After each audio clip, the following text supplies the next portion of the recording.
আপুনি 10 কোটি টকা ঋণ বিচাৰিলেতো দাদা আপুনি 10 কোটি টকা ঋণ নাপাব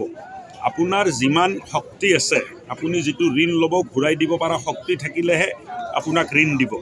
স্কুটি ঋণ গাড়ীৰ ঋণ আপুনি যদি বিচাৰি যায় আপুনি পাব কেলে আপোনাৰ শক্তি আছে যে স্কুটাৰ আৰু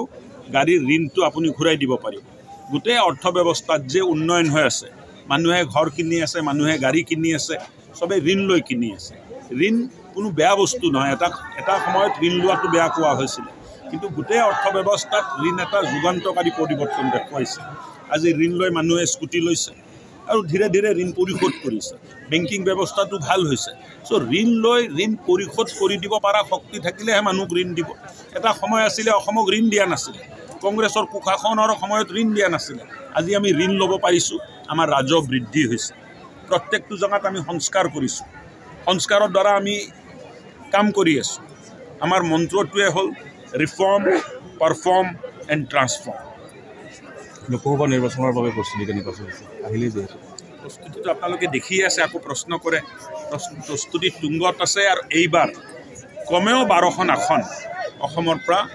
আমি আমাৰ মিত্ৰগোষ্ঠীয়ে জয়লাভ কৰিব বুলি আমি আশা কৰিছোঁ